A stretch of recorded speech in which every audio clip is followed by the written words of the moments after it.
Good morning प्यारे बच्चों, स्वागत है आपका हमारे YouTube channel IIT smart learn में। आज मैं आप सभी के लिए लेकर के आई हूँ 10th सोशल साइंस का बहुत ही VBI सब्जेक्टिव क्वेश्चन आंसर, जो आपके एग्ज़ाम की दृष्टिकोण से काफ़ी ज़्यादा इम्पोर्टेंट क्वेश्चन सब है जो आपके एग्ज़ाम में पूछा जाता है। तो बच्चों, इस वीडियो को आप मिस मत कीजिएगा, ज़रूर ही देखिएगा इस वीडियो को। इसमें जो भी क्वेश्चन आंसर है वो काफ़ी ज़्यादा आपके लिए जो है वो मायने रखते हैं, ठीक है। तो आप इस वीडियो को मिस मत कीजिएगा और अपने दोस्तों के पास भी इस वीडियो को जितना ज़्यादा हो सके उतना ज़्यादा शेयर कीजिएगा। यदि आप हमारे YouTube चैनल पे नए हैं तो चैनल को सबसे पहले सब्सक्राइब कर लीजिएगा और वीडियो को लाइक कर दीजिएगा और इसको शेयर ज़रूर कीजिएगा। अब बच्चों, हम जो है वो आपको सब्जेक्टिव और ऑब्जेक्टिव दोनों ही पढ़ाया करेंगे। पहले तो हम ऑब्जेक्टिव पढ़ाते थे, सब्जेक्टिव कम पढ़ाते थे, लेकिन अब जो है वो सब्जेक्टिव का भी वीडियो डाला जाएगा और ऑब्जेक्टिव का भी वीडियो डाला जाएगा। तो आप सभी को भी अब ये बात याद रख लेना कि आप सभी को अभी अब कुछ ज़्यादा पढ़ना होगा। एग्ज़ाम जो है वो बहुत ही हमारा नज़दीक आ चुका है, तो अब पढ़ाई ज़्यादा करनी होगी, ये आपको याद रखना है, क्योंकि अब जो है वो काफ़ी ज़्यादा दिन बचा नहीं है आपके पास। तो आपको अब मन लगाकर पढ़ना है, ठीक है। यदि आप हमारे टेलीग्राम चैनल को ज्वाइन नहीं किए हैं तो डिस्क्रिप्शन बॉक्स में लिंक दे देंगे, वहाँ से आप टेलीग्राम चैनल को ज्वाइन कर लीजिएगा। और जो हम पिछले वीडियो को डाले थे वो अगर आप नहीं देखे हैं तो उसका भी लिंक हम डिस्क्रिप्शन बॉक्स में डाल देंगे, वहाँ से आप देख लीजिएगा। बच्चों, हम देखते हैं कि आप लोग ना वीडियो को लाइक नहीं करते हैं। अरे लाइक कर दीजिएगा ना, तो हम लोग का भी मनोबल जो है वो बढ़ेगा कि चलो भाई, मेरा बच्चा जो है वो वीडियो को लाइक करता है या फिर कमेंट करता है, तो हम लोग का जो मनोबल जो है ना वो ज़्यादा ही बढ़ते रहता है। तो हम लोग को भी वीडियो बनाने में अच्छा लगता है, यानी कि मन लगता है, पढ़ाने में मन लगता है। लेकिन आप लोग को देखते हैं कि आप लोग वीडियो को लाइक ही नहीं करते हैं, तो वीडियो को लाइक कर दिया कीजिए। लाइक करने से कुछ जाता नहीं है, सिर्फ उंगली दबाना रहता है, लाइक कर दिया कीजिए। तो चलिए अब हम चलते हैं पढ़ाई की तरफ, चलते हैं अब हम क्वेश्चन की तरफ। सबसे पहला क्वेश्चन जो है वो है, खादर मिट्टी और बांगर मिट्टी में अंतर लिखे। खादर मिट्टी और बांगर मिट्टी में क्या है, अंतर लिखना है। तो खादर मिट्टी, बच्चों आप तो जानते ही होंगे कि खादर मिट्टी क्या है और बांगर मिट्टी क्या है। ये तो सभी को ही पता होगा कि खादर मिट्टी और बांगर मिट्टी क्या है। तो जो जलोढ़ मिट्टी है उसी को जलोढ़ मिट्टी है, उसी को दो प्रकार में बांटा गया है, खादर मिट्टी और बांगर मिट्टी। और सबसे उपजाऊ मिट्टी जो है वो कौन सी होती है, तो जलोढ़ मिट्टी होती है। ये आपको सबसे पहले याद कर लेना है कि जलोढ़ मिट्टी जो होती है वो काफ़ी ज़्यादा उपजाऊ मिट्टी होती है। सबसे उपजाऊ मिट्टी होती है जलोढ़ मिट्टी। और जलोढ़ मिट्टी पर कौन सा फसल जो है वो सबसे ज़्यादा होता है, तो जलोढ़ मिट्टी पर सबसे ज़्यादा फसल जो है वो गेहूँ और चावल होता है, ये भी आपको याद रखना है। तो खादर मिट्टी किसे बोलते हैं, तो खादर मिट्टी बोलते हैं नई जलोढ़ मिट्टी जो होती है, नई जलोढ़ मिट्टी, उसको खादर मिट्टी बोला जाता है। और बांगर मिट्टी किसे बोला जाता है, तो जो पुरानी जलोढ़ मिट्टी होती है उसको बांगर मिट्टी बोला जाता है। खादर मिट्टी और बांगर मिट्टी में अंतर लिखना है। सबसे पहले तो आप उत्तर देकर ये लिखिएगा, एक लाइन छूट गया है यहाँ पे। सबसे पहले आप ये लिखिएगा, ये ज़रूरी है, खादर मिट्टी और बांगर मिट्टी में निम्नलिखित अंतर है, ठीक है। खादर मिट्टी और बांगर मिट्टी में निम्नलिखित अंतर है। उसके बाद एक तरफ लिख लीजिएगा खादर मिट्टी और दूसरी तरफ लिख लीजिएगा बांगर मिट्टी। नई जलोढ़ मिट्टी को खादर मिट्टी कहते हैं, सबसे पहला हो गया कि नई जलोढ़ मिट्टी को खादर मिट्टी कहते हैं और पुरानी जलोढ़ मिट्टी को बांगर मिट्टी कहते हैं। पहला लाइन ये हो गया।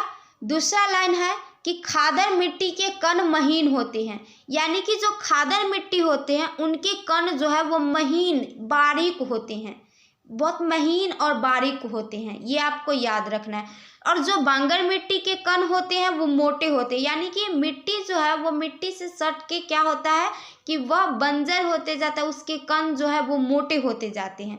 तो ज़मीन जो है वह क्या बंजर होते जाता है, ये आपको याद रखना है।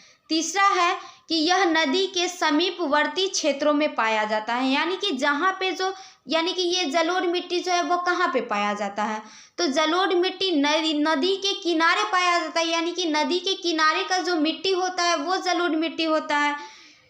जब देखिएगा कि नदी का पानी जो है वो धीरे धीरे सूखते रहता है, नदी जो है वो अपने साथ क्या लाता है, वो अपने साथ मिट्टी को भी बहा के लाता है, और वो किनारे पे क्या करता है कि उसको जमा कर देता है। और जब पानी धीरे धीरे सूखता है तो मिट्टी जो है वो किनारे पे क्या करता है, बैठता रहता है, बैठा जाता है। जब पानी धीरे धीरे किनारे से क्या करेगा, अंदर आते जाएगा, यानी कि सूखते जाएगा, सूखता चला जाएगा, तो मिट्टी जो है वो वहाँ पे जमती जाएगी, तो वही नया जलोढ़ मिट्टी होता है। ये आपको याद रखना है। बांगर मिट्टी में है, यह नदी के दूरवर्ती क्षेत्रों में पाया जाता है। कहाँ पे पाया जाता है, तो नदी के दूरवर्ती क्षेत्रों में पाया जाता है। यानी कि जब आप लोग देखते होंगे कि बरसात के समय में जब पानी होता है तो क्या होता है कि एक तरह से मानिए न कि बाढ़ आता है। जब ज़्यादा पानी होता है तो नदी में क्या करेगा कि नदी का पानी जो है वो काफ़ी दूर तक चला जाता है, काफ़ी दूर तक नदी का पानी चला जाता है। तो धीरे धीरे क्या करता है कि पानी सूखता है। तो जो पानी सूखता है और जो अभी का मिट्टी है वो तो खादर मिट्टी हो जाएगा, लेकिन जब हम इसको 2-3 बार खेती कर लिए, 2-3 बार खेती कर लेंगे, तो वो क्या करेगा कि वो धीरे धीरे जो है वह पुरानी होती चली जाएगी, धीरे धीरे वो मिट्टी पुरानी होती चली जाएगी। तो यही क्या हो जाएगा कि यही बांगर मिट्टी हो जाएगा। यहाँ तक सभी को क्लियर हो गया। चलिए एक बार फिर हम लोग देख लेते हैं इस क्वेश्चन को। खादर मिट्टी और बांगर मिट्टी में अंतर लिखे, तो सबसे पहला तो हो गया आपका उत्तर दे के लिखना है, खादर मिट्टी और बांगर मिट्टी में निम्नलिखित अंतर है। ठीक है, एक तरफ लिख देना है आपको खादर मिट्टी और दूसरी तरफ लिख देना है बांगर मिट्टी। पहला नंबर डाल के वहाँ पे लिखना है आपको कि नवीन जलोढ़ मिट्टी को खादर मिट्टी बोलते हैं। नया लिख दीजिएगा या फिर नवीन लिख दीजिएगा, कोई दिक्कत नहीं है। ठीक है, नवीन जलोढ़ मिट्टी को खादर मिट्टी बोलते हैं। अब बांगर मिट्टी में आपको लिख देना एक नंबर डाल के, पुरानी जलोढ़ मिट्टी को बांगर मिट्टी कहते हैं। ठीक है, उसके बाद दूसरा नंबर में लिखना है कि खादर मिट्टी के कण जो होते हैं वो महीन होते हैं और बांगर मिट्टी के कण जो होते हैं वो मोटे होते हैं। ठीक है, तीसरा में लिखना है कि यह नदी के समीपवर्ती क्षेत्रों में पाया जाता है, यानी कि यह नदी के आसपास के जगहों में पाया जाता है। और बांगर मिट्टी जो है वह नदी के दूरवर्ती क्षेत्रों में पाया जाता है, यानी कि नदी के दूर में पाया जाता है, दूर वाले क्षेत्र में। ये आपको याद रखना है, यहाँ तक सभी को याद रहेगा। अब इससे आपको क्वेश्चन ऐसे भी आता है कि खादर मिट्टी और बांगर मिट्टी क्या है लिखे, खादर मिट्टी और बांगर मिट्टी क्या है लिखे, तो आप वहाँ पे लिख सकती हैं उत्तर दे कि खादर मिट्टी में कि नई जलोढ़ मिट्टी को खादर मिट्टी बोला जाता है, यानी कि कहते हैं। और बांगर मिट्टी दे के लिखिएगा कि जो पुरानी जलोढ़ मिट्टी होती है उसको बांगर मिट्टी बोला जाता है। यहाँ पे लिख सकते हैं आप, तो यहाँ पे ऐसे लिख दीजिएगा तो आपका 2 नंबर मिल जाएगा। और इस तरीके से लिखिएगा, अंतर भी पूछ देगा, यहाँ पे 2 नंबर मिल जाएगा आपका। इस तरीके से लिखिएगा तो ठीक है, इस 2 नंबर में आपको कोई भी कटौती नहीं होगी, ये आपको याद रखना है। चलिए अब हम लोग सबसे पहले तो अब आप इसका स्क्रीनशॉट ले लीजिए। चलिए अब हम लोग चलते हैं अगले क्वेश्चन की तरफ। अगला क्वेश्चन आप लोग देख लीजिए। अगला क्वेश्चन क्या है कि भारत के प्रमुख 4 अंतर्राष्ट्रीय हवाई अड्डों के नाम लिखे। भारत के प्रमुख 4 अंतर्राष्ट्रीय हवाई अड्डों के नाम लिखे। उत्तर है आपका कि भारत के प्रमुख 4 अंतर्राष्ट्रीय हवाई अड्डों के नाम निम्नलिखित है। क्या भारत के प्रमुख 4 अंतर्राष्ट्रीय हवाई अड्डों के नाम निम्नलिखित है, ये आपको लिखना है। पहला नंबर डाल के लिखना है इंदिरा गांधी अंतर्राष्ट्रीय हवाई अड्डा। इंदिरा गांधी अंतर्राष्ट्रीय हवाई अड्डा कहाँ है प्यारे बच्चों, तो ये नई दिल्ली में है, ये आपको याद रखना है। ठीक है, उसके बाद दूसरा है कि नेताजी सुभाष चंद्र बोस अंतर्राष्ट्रीय हवाई अड्डा। नेताजी सुभाष चंद्र बोस अंतर्राष्ट्रीय हवाई अड्डा जो है वो कहाँ है, तो वो कोलकाता में है, ये आपको याद रखना है। तीसरा है छत्रपति शिवाजी अंतर्राष्ट्रीय हवाई अड्डा, ये कहाँ पे है, छत्रपति शिवाजी अंतर्राष्ट्रीय हवाई अड्डा कहाँ पे है, तो ये महाराष्ट्र में है, ये आपको याद रखना है। यानी कि जो मुंबई का जो एयरपोर्ट है उसको छत्रपति शिवाजी अंतर्राष्ट्रीय हवाई अड्डा बोला गया है, और ये कहाँ पे है, तो महाराष्ट्र में है, ये आपको याद रखना है।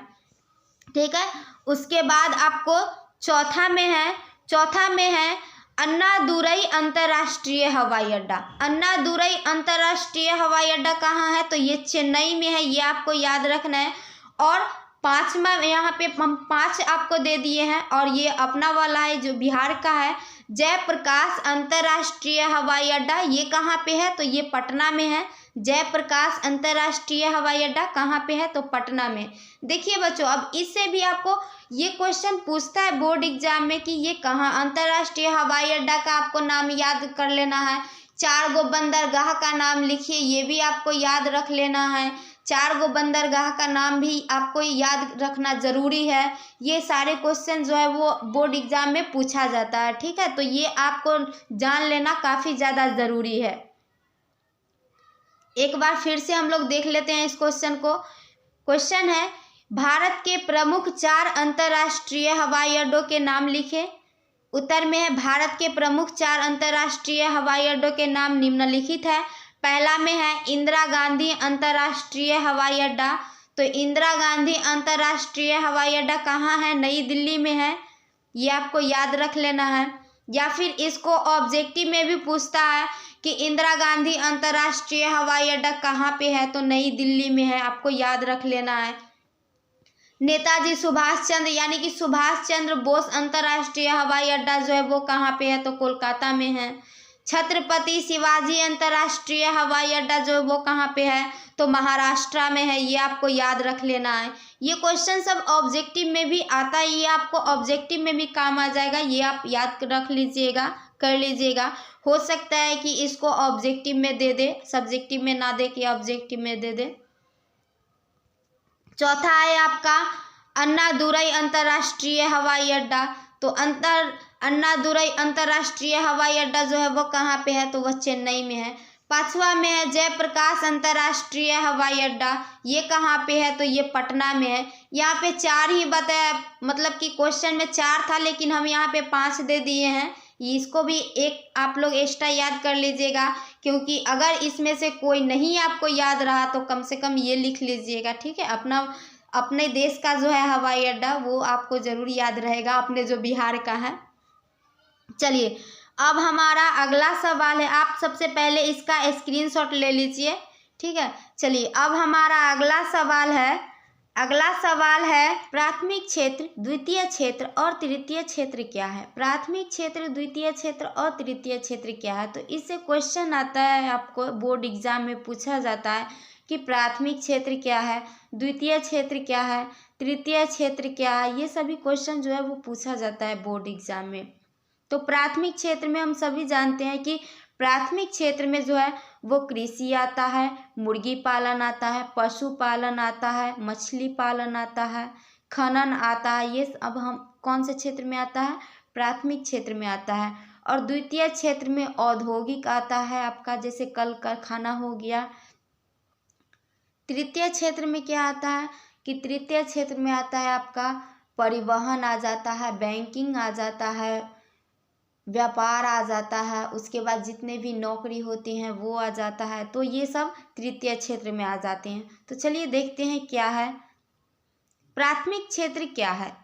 प्राथमिक क्षेत्र में मुख्यतः कृषि आता है, इसके साथ साथ पशुपालन, मछली पालन, मुर्गी पालन, खनन भी आते हैं। ये सब ग्रामीण जीवन पर आधारित होता है। यानी कि प्राथमिक क्षेत्र में मुख्यतः क्या होता है कि कृषि आता है, यानी कि खेती आता है। इसके साथ साथ जो है वो मुर्गी पालन आता है, पशुपालन आता है, मछली पालन आता है जिसको मत्स्य पालन बोला जाता है, खनन भी आते हैं। और ये सब किन पर आधारित होता है। तो ये सभी जो है वो ग्रामीण जीवन पर आधारित होता है, यानी कि ये सभी जो है वो गांव के लोग करते हैं। कौन करते हैं? तो गांव के लोग करते हैं। अब गांव के लोग ही ना मछली पालेंगे, पशु पालेंगे, मुर्गी पालेंगे, यानी कि खनन खनन क्या है? तो खनन जो है वो सीमेंट किससे बनता है? सीमेंट किससे बनता है? तो सीमेंट चूना पत्थर से बनता है। तो चूना पत्थर कहाँ से आता है? पहाड़ से आता है। पहाड़ को तोड़ के आता है। तो पहाड़ को क्या कहता है कि पहाड़ के खन खन के चूना पत्थर को कौन निकालता है? तो गांव के लोग, मजदूर लोग निकालते हैं। तो प्राथमिक क्षेत्र जो है वो किन पर आधारित होता है? तो ग्रामीण जीवन पर आधारित होता है। ये आपको याद रखना है। प्राथमिक क्षेत्र में क्या क्या आता है? तो प्राथमिक, सबसे पहले आप लोग को ये याद रखना है कि प्राथमिक क्षेत्र में मुख्यतः कृषि आता है। ठीक है। इसके साथ साथ पशुपालन पशु को पालना, मछली पालन यानी कि जिसको मत्स्य पालन हम लोग बोलते हैं, मत्स्य पालन, मुर्गी पालन, खनन भी आते हैं। और ये किन पर आधारित होते हैं? तो ये सब जो है वो ग्रामीण जीवन पर आधारित होते हैं। इतना आपको याद रखना है। चलिए, द्वितीय क्षेत्र क्या है? द्वितीय क्षेत्र क्या है? तो द्वितीय क्षेत्र को औद्योगिक क्षेत्र भी कहते हैं, यानी कि जितने भी कल कारखाने जो हैं वो आ गया, तो वो किस में आएगा? तो वे द्वितीय क्षेत्र में आएगा। इसमें खनिजों को निकाला जाता है तथा उससे उपयोगी वस्तु को बनाया जाता है। इसमें खनिजों को निकाला जाता है और उसको हम लोग क्या करते हैं कि कंपनी में ले जाते हैं और उससे दूसरे वस्तुओं को बनाया जाता है, यानी कि उससे उपयोगी वस्तु को बनाया जाता है। जैसे कि मान लीजिए कि हमारे घर में क्या रड हमको अपने घर में लगाना है। ठीक है। तो रड कहाँ से आता है? तो रड के लिए क्या करता है? सबसे पहले तो हमको लोहे के अयस्क को निकालना होगा। लोहे के अयस्क को निकालेंगे, उसके बाद लोहा बनाने के लिए उसको कहाँ भेजेंगे? तो कंपनी में भेजेंगे। तो लोहे के अयस्क से क्या बनेगा? लोहा बनेगा। उसके बाद उसको क्या किया जाएगा कि उसको रड बनाया जाएगा उस लोहे को। तब हम लोग क्या करेंगे? उसको खरीद के अपने घर में लगाएंगे। तो द्वितीय क्षेत्र को औद्योगिक क्षेत्र भी कहते हैं। इसमें खनिजों को निकाला जाता है तथा उससे उपयोगी वस्तुओं को बनाया जाता है। और द्वितीय क्षेत्र में ही आता है आपका विनिर्माण, जिसमें क्या होता है कि बड़े बड़े बिल्डिंग बनाया जाता है, बड़े बड़े अस्पताल जो है वो बनाया जाता है, बड़े बड़े स्कूल को बनाया जाता है। तो ये सभी क्या है? तो ये सभी द्वितीय क्षेत्र में आते हैं। ये आपको याद रखना है। ये सभी विनिर्माण में आता है। विनिर्माण द्वितीय क्षेत्र में आता है। ठीक है। अब देखिए, अब हम लोग चलते हैं तृतीय क्षेत्र में। तृतीय क्षेत्र क्या है? तृतीय क्षेत्र क्या है? तो तृतीय क्षेत्र को सेवा क्षेत्र भी कहते हैं। तृतीय क्षेत्र को सेवा क्षेत्र भी कहते हैं। इसमें क्या आता है? आपको बैंकिंग आ जाता है, जितने भी बैंक हैं वो आ जाता है, बीमा आ जाता है, परिवहन आ जाएगा, जितने भी गाड़ी चालक हो गया, जैसे ट्रेन चल रहा है, गाड़ी चल रहा है, ये सभी आ गया। उसके बाद व्यापार आ गया, जितने भी स्टोर है, बड़े बड़े दुकान है, जितने भी शॉपिंग मॉल है, ये सभी सेवा क्षेत्र में आ जाएगा। नौकरी भी तृतीय क्षेत्र में आते हैं। ये आपको याद रखना है। जो शिक्षक स्कूल में पढ़ाते हैं वो भी तृतीय क्षेत्र में आते हैं। तो जैसे देखिए, स्कूल में कोई भी टीचर पढ़ाएंगे, ठीक है, तो जो टीचर पढ़ा रहे हैं वो क्या है? टीचर जो है वो क्या है? तो वो सरकारी, मतलब कि क्या है? वो नौकरी है। तो नौकरी भी जो है वो कौन से क्षेत्र में आते हैं? तृतीय क्षेत्र में आते हैं। नौकरी, जितने भी सरकारी नौकरी है या आपका प्राइवेट नौकरी है, वो सभी तृतीय क्षेत्र में आते हैं। ये आपको याद रखना है। तो तृतीय क्षेत्र में क्या क्या आता है? तो तृतीय क्षेत्र को सेवा क्षेत्र भी बोलते हैं, ये सभी को पता है। बैंकिंग आता है, इसमें बीमा आता है, परिवहन आ जाता है, जितने भी परिवहन है, जैसे जल परिवहन, वायु परिवहन, स्थल परिवहन, जितने भी परिवहन है वो आ जाते हैं। उसके बाद व्यापार आ जाता है, जितने भी क्या कहता है, दुकान है, स्टोर है, मॉल है, शॉपिंग मॉल है, ये सभी क्या हो जाता है कि ये सभी तृतीय क्षेत्र में आते हैं। जितने भी नौकरी है जो चाहे वो सरकारी नौकरी हो या प्राइवेट नौकरी हो, ये सभी क्या किस में आते हैं? तो तृतीय क्षेत्र में आते हैं। जो शिक्षक स्कूल में पढ़ाते हैं वो भी क्या होता है कि वो भी तृतीय क्षेत्र में आता है, ये आपको याद रखना है। तो सभी को समझ में आ गया प्राथमिक क्षेत्र, द्वितीय क्षेत्र और तृतीय क्षेत्र। चलिए एक बार फिर से देख लेते हैं क्या है। प्राथमिक क्षेत्र क्या है, तो प्राथमिक क्षेत्र में मुख्यतः कृषि आता है, इसके साथ साथ आपका पशुपालन, मछली पालन, मुर्गी पालन, खनन भी आते हैं और ये सभी ग्रामीण जीवन पर आधारित होता है, ये आपको याद रखना है। द्वितीय क्षेत्र क्या है, तो द्वितीय क्षेत्र को औद्योगिक क्षेत्र भी कहते हैं। इसमें खनिजों को निकाला जाता है तथा उससे उपयोगी वस्तुओं को बनाया जाता है। तृतीय क्षेत्र क्या है, तो तृतीय क्षेत्र को सेवा क्षेत्र भी कहते हैं। इसमें बैंकिंग आ जाता है, बीमा, परिवहन, व्यापार, नौकरी तृतीय क्षेत्र में आते हैं। जो शिक्षक स्कूल में पढ़ाते हैं वो भी तृतीय क्षेत्र में आते हैं, ये आपको याद रखना है। चलिए बच्चों, अब हमारा अगला सवाल है कि दांडी यात्रा का क्या उद्देश्य था। देखिए बच्चों, अब ये भी क्वेश्चन आता है आपके बोर्ड एग्जाम में कि दांडी यात्रा क्या था या दांडी यात्रा का क्या उद्देश्य था। तो देखिए, चलिए देखते हैं कि दांडी यात्रा का क्या उद्देश्य था। आइए इसका उत्तर समझते हैं।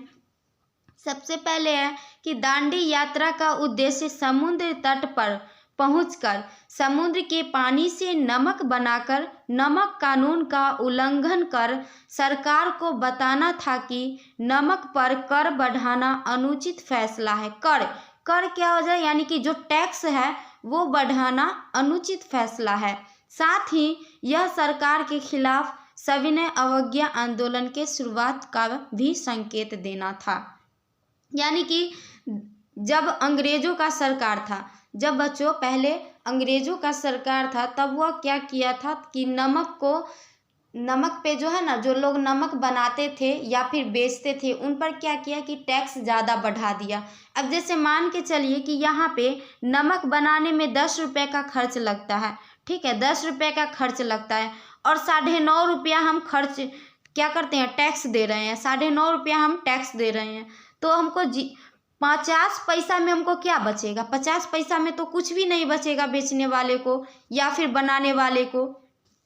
तो यही महात्मा गांधी को जब यह पता चला था कि नमक पर जो है वह कर बढ़ा दिया, यानी कि टैक्स बढ़ा दिया गया है, तो वही महात्मा गांधी कहाँ गए थे, दांडी यात्रा किए थे।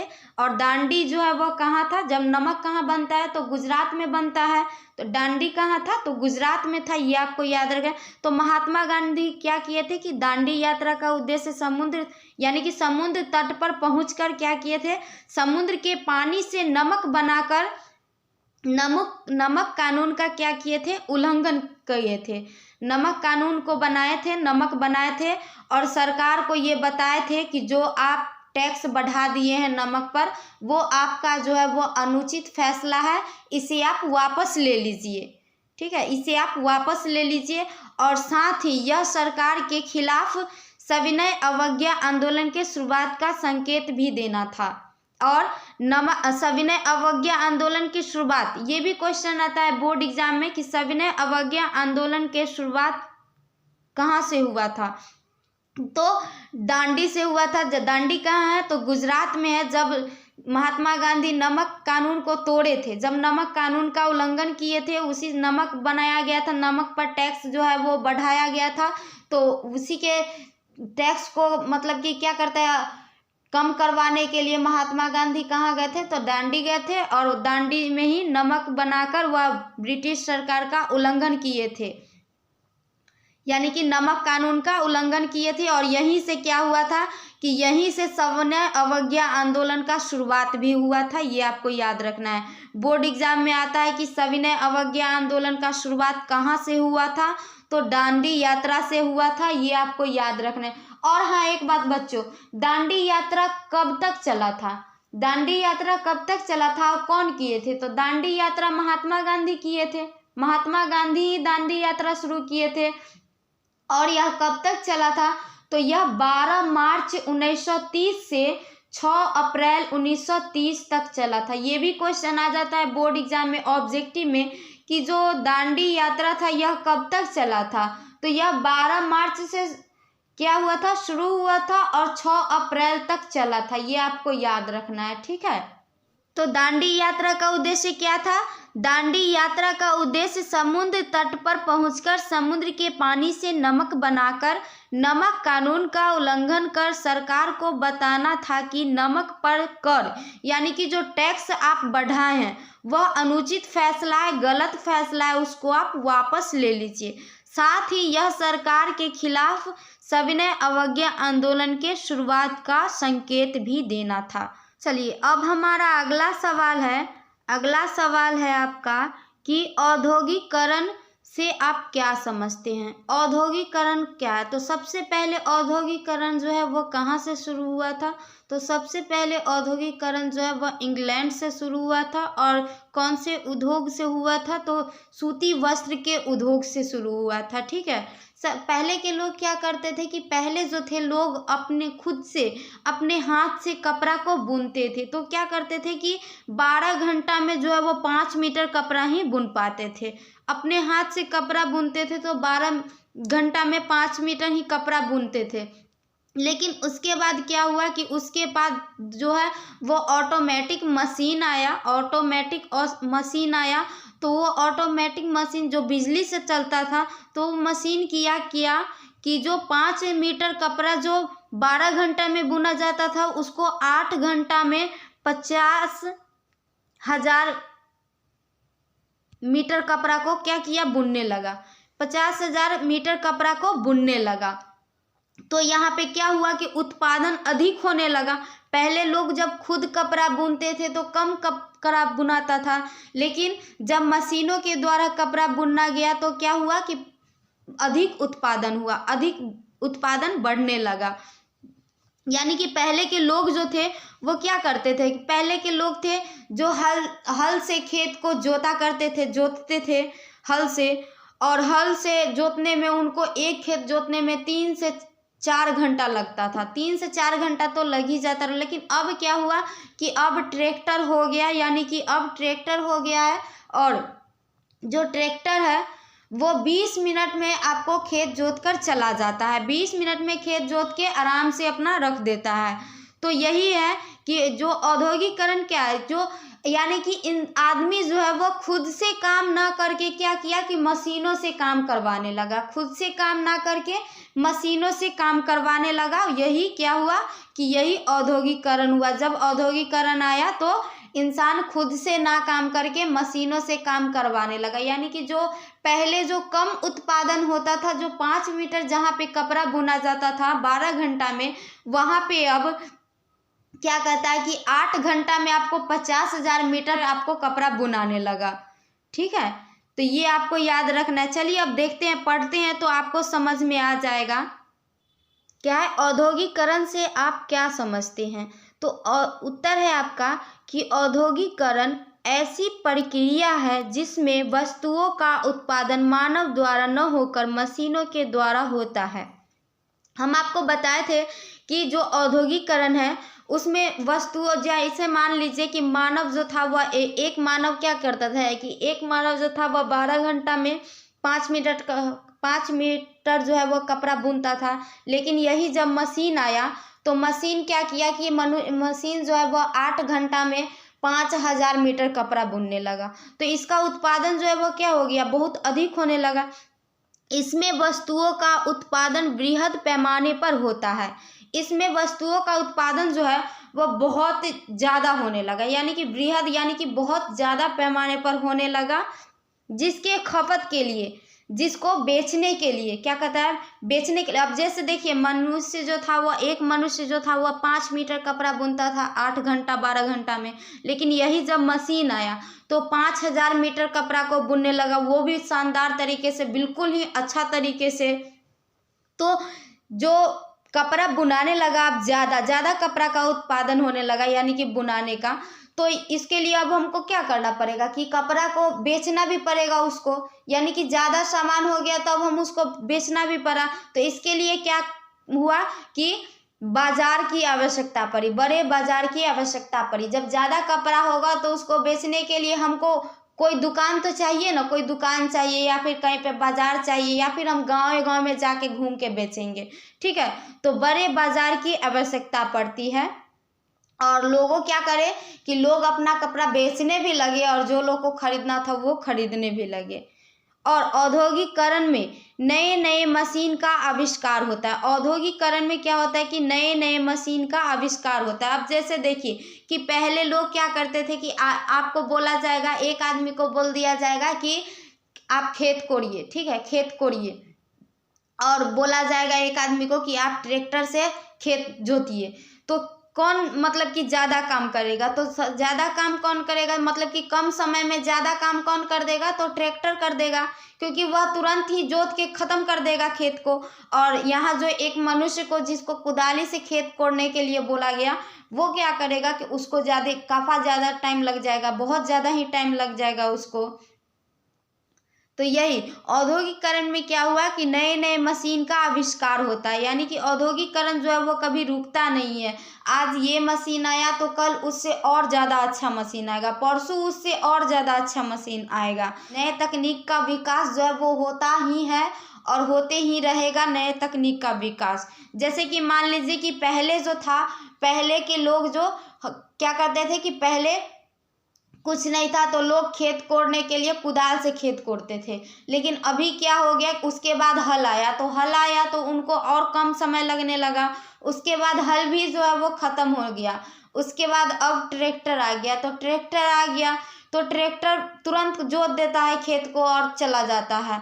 तो ये क्या हुआ कि ये नए नए मशीन का आविष्कार। अब कुछ दिन के बाद इससे हो सकता है कि ट्रैक्टर से भी अच्छा कोई मशीन आ जाए, जो ट्रैक्टर से भी काफ़ी ज़्यादा तेज़ी से काम कर दे, खेत को जोत दे। तो नए नए मशीनों का आविष्कार जो है वो होता ही रहेगा और तकनीक का भी विकास होता रहेगा, ये आपको याद रखना है।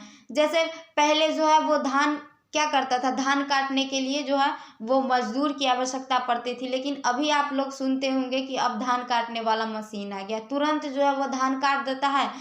मतलब जहाँ पे 5 मजदूर लगे रहते हैं थे दिन भर, वहाँ पे धान काटने वाला मशीन 2 घंटा में काम करके निकल दिया।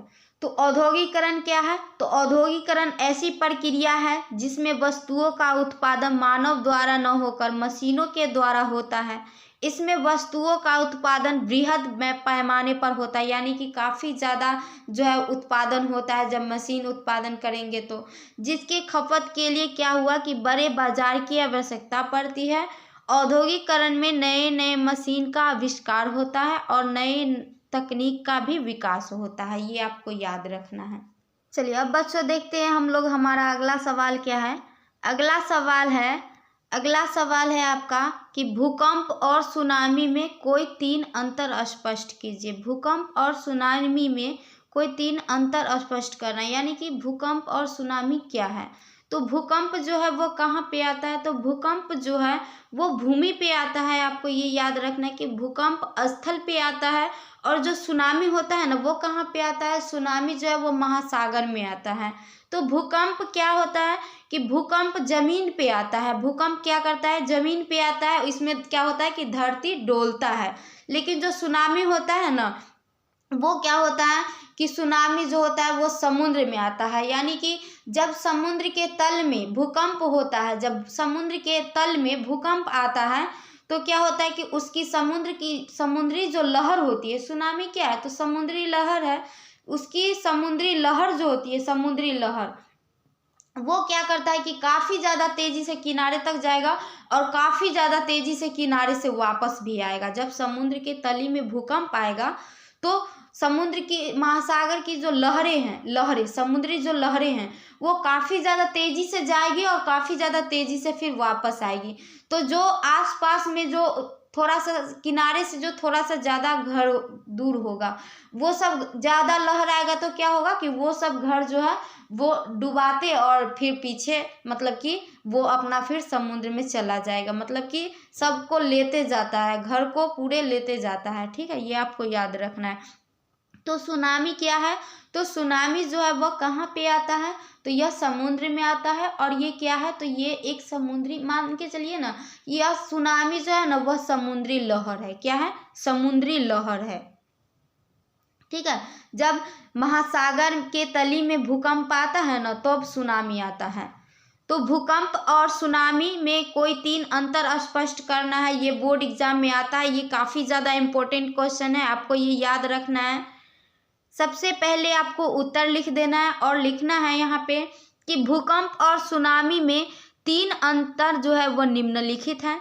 भूकंप और सुनामी में 3 अंतर निम्नलिखित हैं।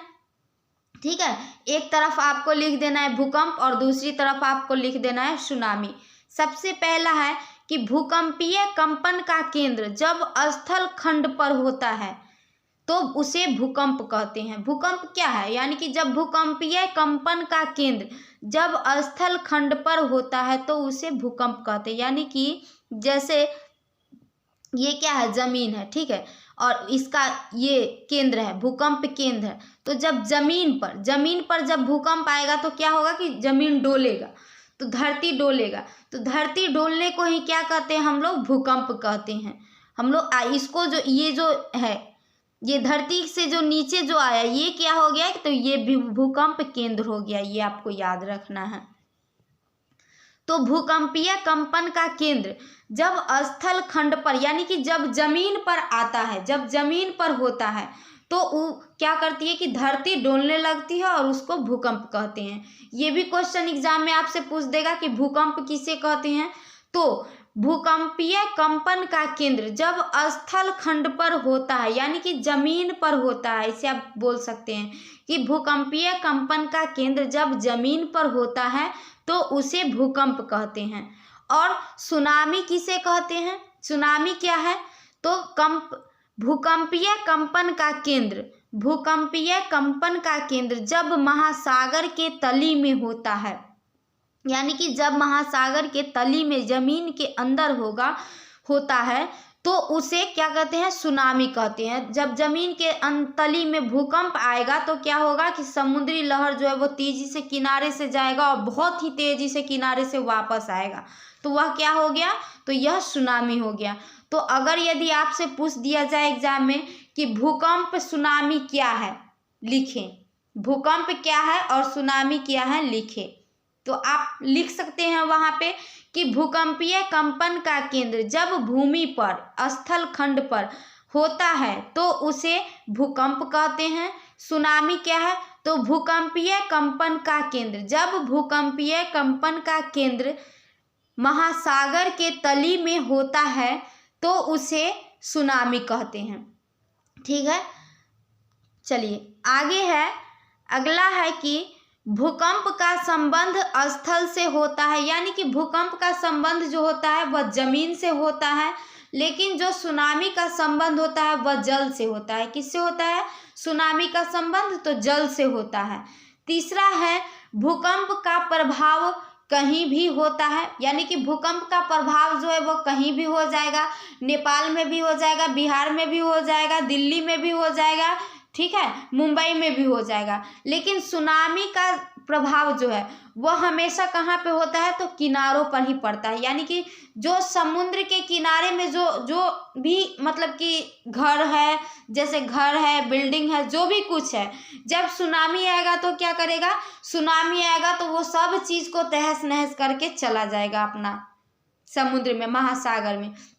तो सुनामी का प्रभाव कहाँ पड़ता है, सुनामी का प्रभाव हमेशा किनारों पर ही पड़ता है, ये आपको याद रख लेना है।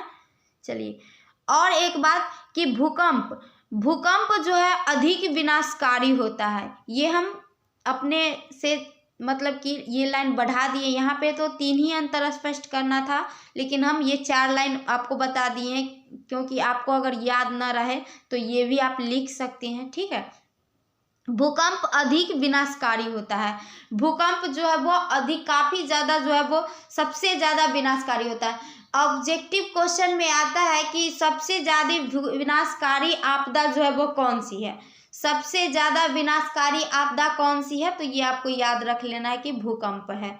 ठीक है, सुनामी जो है ना वो भूकंप से कम विनाशकारी आपदा है, सुनामी जो है वो भूकंप से कम विनाशकारी होता है, ये आपको याद रख लेना है। चलिए एक बार और देख लेता है,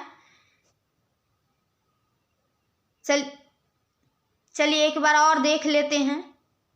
भूकंप और सुनामी में निम्नलिखित अंतर है, भूकंप, सुनामी। सबसे पहला क्या है कि भूकंपीय कंपन का केंद्र जब स्थल खंड पर होता है तो उसे भूकंप कहते हैं।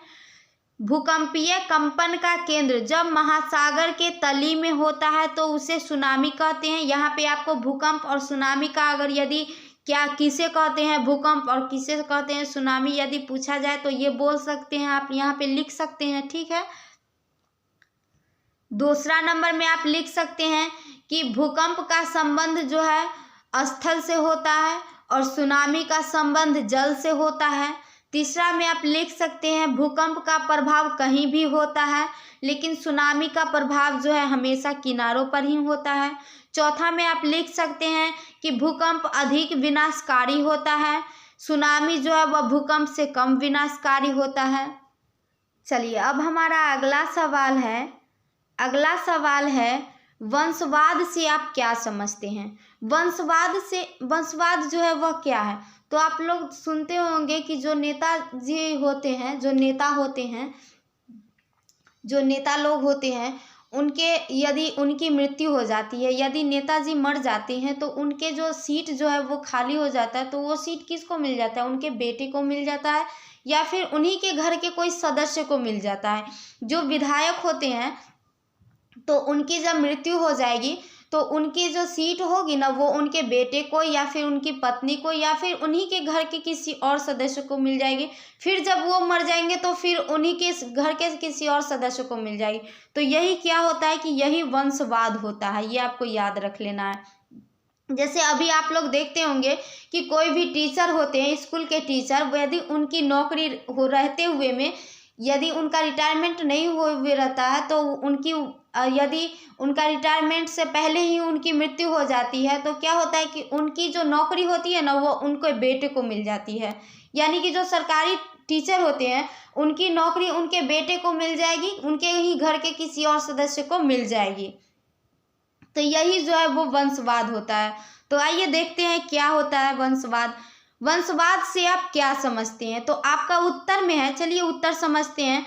उत्तर में है कि वंशवाद की परंपरा दशकों से बनी आ रही है। वंशवाद की परंपरा जो है वो दशकों से बनी आ रही है जिसमें किसी प्रतिनिधि के निधन या इस्तीफे के बाद जो सीट खाली रह जाती है उस सीट पर उसी के परिजन या रिश्तेदार को चुनाव के लिए टिकट दे दिया जाता है। इसे ही वंशवाद कहते हैं। इसी प्रकार के वंशवाद आज भी लोकतंत्र में बना हुआ है, जो लोकतंत्र के लिए गंभीर समस्या है। जो क्या है कि लोकतंत्र के लिए गंभीर समस्या है। तो ये हम आपको बताए थे कि वंशवाद क्या है। जो नेताजी लोग मरते हैं तो क्या होता है कि उनके सीट जो खाली हो जाता है वह उनके ही किसी परिजनों को यानी कि उनके ही किसी को रिश्तेदारों को मिल जाता है। जैसे उनका बेटा हो गया, बहू हो गई, बेटी हो गई, किसी को भी मिल जाएगा। जो टीचर मर जाते हैं उनका रिटायरमेंट नहीं हुए रहता है और टीचर मर जाते हैं तो उनकी नौकरी जो होती है वह क्या है किसको मिल जाती है। तो वह उनकी पत्नी होगी तो उनकी पत्नी को मिल जाएगी और नहीं तो बेटा बहू को मिल जाता है। तो यही होता है वंशवाद। फिर से समझ लेते हैं कि क्या है वंशवाद। तो वंशवाद आपका उत्तर है कि वंशवाद की परंपरा दशकों से बनी आ रही है जिसमें किसी प्रतिनिधि के निधन या इस्तीफे के बाद जो सीट खाली रह जाती है उस सीट पर यानी कि उसी सीट पर उनके परिजन या रिश्तेदार को चुनाव के लिए टिकट दे दिया जाता है। ठीक है, इसे ही वंशवाद कहते हैं। इसी प्रकार के वंशवाद आज भी लोकतंत्र में बना हुआ है, जो लोकतंत्र के लिए क्या है गंभीर समस्या है, जो लोकतंत्र के लिए गंभीर समस्या है। चलिए अब हमारा अगला सवाल है कि मनरेगा क्या है। मनरेगा जो है वह क्या है। कहीं कहीं पे आपको नरेगा भी दे देगा, तो ये आपको याद रखा है कि नरेगा मनरेगा वही है। नरेगा या मनरेगा क्या है।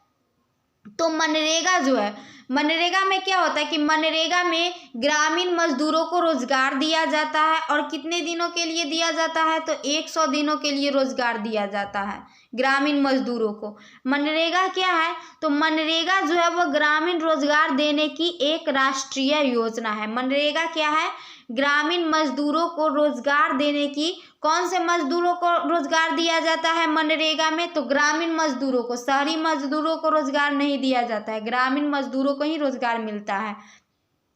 मनरेगा ग्रामीण रोजगार देने की एक राष्ट्रीय योजना है।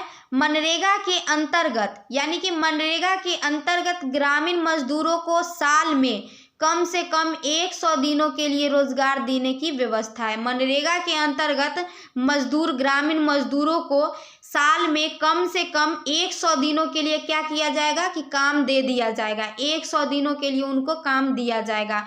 इसके लिए न्यूनतम मजदूरी निर्धारित की गई है, और इसके लिए न्यूनतम मजदूरी जो होती है वह निर्धारित की गई है। लेकिन अभी क्या करता है कि मनरेगा भी गांव में होता है, नहीं होता है, मनरेगा नहीं होता है कहीं पे, क्योंकि क्या करते हैं कि मनरेगा जब आता है तो मुखिया लोग क्या करते हैं कि वही लोग क्या करते हैं, पैसा को खा जाते हैं। जो भी मजदूर को नाम भी दे दिया जाता है, किसी का ग्रामीण मजदूरों का नाम भी दे दिया जाता है, तो क्या होता है, नाम दे दिया जाता है, उसको 50-100 रुपया चाय पीने के लिए खर्चा पानी दे दिया जाएगा, उसके बाद सारा पैसा जो है वो अपना मुखिया लोग रख लेते हैं। तो ये भी एक क्वेश्चन आता है कि मनरेगा जो है वो किसके लिए सफल नहीं हो पाता है? आजकल बिचौली बहुत हो चुके हैं, आजकल जो है वो बिचौली बहुत हो चुके हैं, यानी कि बीच में पैसा खाने वाले लोग जो है वो बहुत ही हो चुके हैं ज़्यादा। तो मनरेगा किसके कारण सफल नहीं हो पाता है? तो बिचौलियों के कारण। बीच में जो लोग होते हैं ना, वो क्या करते हैं कि वो उस पैसे को खा जाते हैं, इसी के कारण जो है वो मनरेगा सफल नहीं हो पाता है। ये भी आपको याद रख लेना है। तो आइए फिर से एक बार समझ लेते हैं मनरेगा क्या है। तो मनरेगा ग्रामीण रोजगार देने की एक राष्ट्रीय योजना है। मनरेगा में रोजगार दिया जाता है किस मजदूर को? तो ग्रामीण मजदूर को। मनरेगा के अंतर्गत ग्रामीण मजदूरों को साल में कम से कम 100 दिनों के लिए रोजगार देने की व्यवस्था है। इसके लिए न्यूनतम मजदूरी निर्धारित की गई है। ठीक है, चलिए अब हमारा अगला सवाल है बाढ़ से होने वाली हानियां का वर्णन करें। बाढ़ से होने वाली हानियां का वर्णन करें। तो बाढ़ से क्या क्या हानि होगा? तो बाढ़ से क्या होगा कि हमारा घर नहीं रहेगा, घर जो है टूट जाएगा, सड़क टूट जाएगा, उसके बाद क्या कहता है, खेती नहीं हो पाएगा, खेत का फसल जो है वो सारा बर्बाद हो जाएगा। उसके बाद बहुत सारे जीव जंतुओं की मृत्यु भी हो जाती है। उसके बाद है जो काफ़ी ज़्यादा मतलब पानी जम जाने के बाद क्या कहता है कि काफ़ी ज़्यादा जो है वो बीमारियों वाले मच्छर सब पैदा हो जाते हैं कचरा पानी के कारण। तो बाढ़ होने से क्या क्या हानियां हैं, चलिए देखते हैं। बाढ़ से होने वाली हानियां जो है निम्नलिखित हैं। बाढ़ से होने वाली हानियां निम्नलिखित है। पहला है, बाढ़ के कारण उपजाऊ भूमि पर लंबे समय तक जल जमाव हो जाता है, जिससे खेती नहीं हो पाती है। जब बाढ़ आएगा तो उसके कारण क्या होगा, जहाँ पे हम लोग खेती करेंगे उस खेत पर जो है वो पानी जम जाएगा, तो वहाँ लंबे समय तक पानी जम जाएगा, तो वहाँ पे हम कैसे खेती कर पाएंगे हम लोग? तो सबसे पहला हानि ये है कि हम लोग खेती नहीं कर पाएंगे।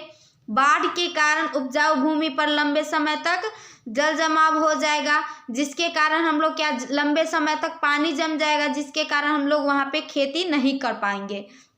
दूसरा कारण है, बाढ़ के दौरान जीव जंतुओं की मृत्यु हो जाती है। यानी कि बाढ़ जब आता है, जैसे खरगोश रहते हैं बिल में, चूहा बिल में रहेगा, तो बाढ़ आएगा, जब पानी आएगा तो वो खरगोश चूहे सब जो है वो मर जाएंगे। उसके बाद जो नीलगाय भैंसा है, जो नीलगाय भैंसा है, वो सब क्या करेंगे, तो वहाँ उस सब को तो यहाँ गांव में जब बाढ़ आएगा तो वो सब शहर में भागेंगे। शहर के लोग क्या करेंगे कि उसको मार के भगाएंगे, ये पानी में भगाएंगे, तो और उसको खाना तो मिलेगा नहीं कुछ, सब तरफ पानी भरा हुआ रहेगा, तो खाना तो उनको कुछ मिलेगा नहीं, तो वो ऐसे ही भूख से मर जाएंगे। तो बाढ़ के दौरान जीव जंतुओं की मृत्यु हो जाती है, ये भी आपको याद रखना है। तीसरा है कि बाढ़ के कारण सड़क एवं रेल मार्ग टूट जाते हैं। आप लोग देखते होंगे कि जब बाढ़ आता है तो सड़क पे काफ़ी दिन पानी जमने के कारण, काफ़ी ज़्यादा और बहुत दिन पानी जब जमा हुआ रहेगा सड़क पे, तो सड़क क्या होगा कि टूट जाएगा। रेल मार्ग पर ज़्यादा दिन पानी अगर जमा हुआ रहेगा तो क्या होगा कि ट्रेन का पटरी जो होता है वो क्या होगा कि वह खिसक जाएगा, टूट जाएगा। तो बाढ़ आने से ये भी एक हानि है कि बाढ़ के कारण सड़क एवं रेल मार्ग टूट जाते हैं।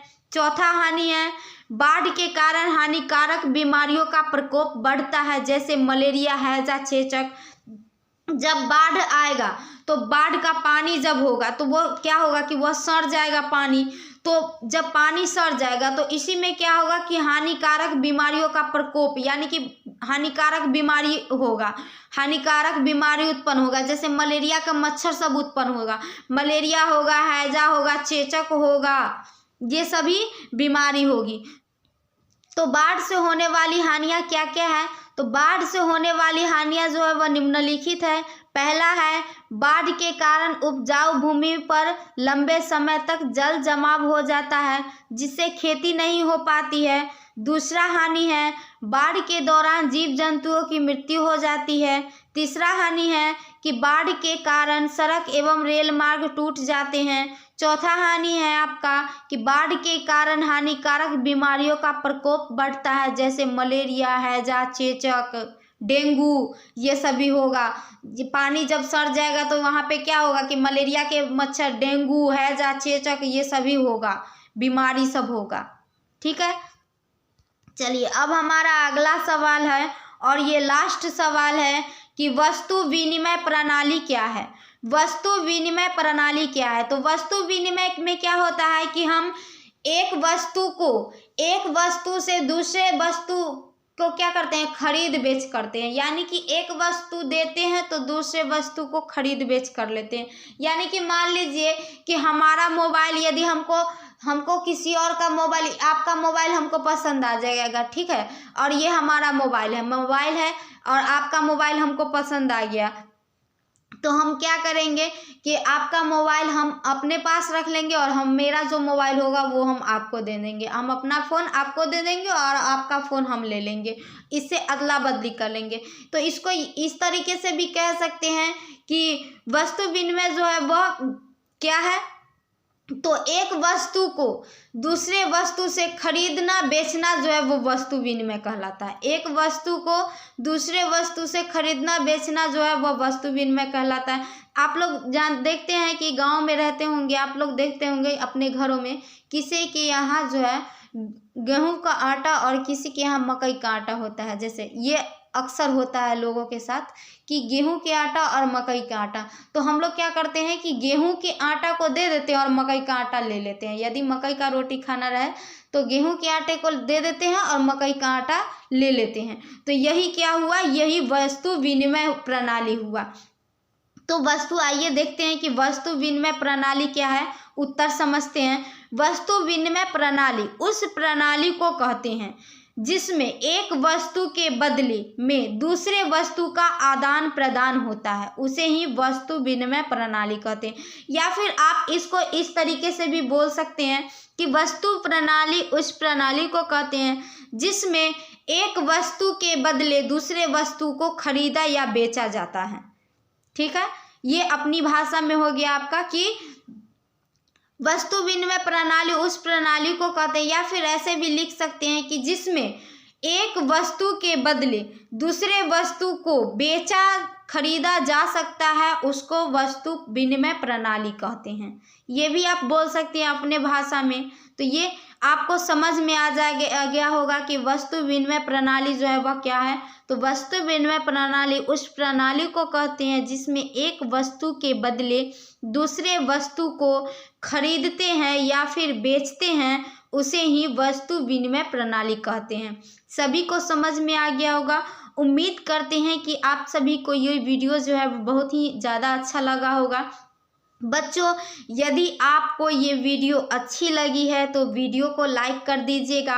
लाइक तो कीजिएगा ही, आपके लाइक करने से ही हम लोग को पढ़ाने का मनोबल जो है वो उत्साह जो है वो बढ़ता है कि हाँ मेरा बच्चा मेरे वीडियो को लाइक करता है। ठीक है, तो लाइक तो बिल्कुल ही कीजिएगा और साथ में अपने दोस्तों के साथ जो है काफ़ी ज़्यादा, जितना ज़्यादा हो सके ना उतना ज़्यादा शेयर कीजिएगा इस वीडियो को।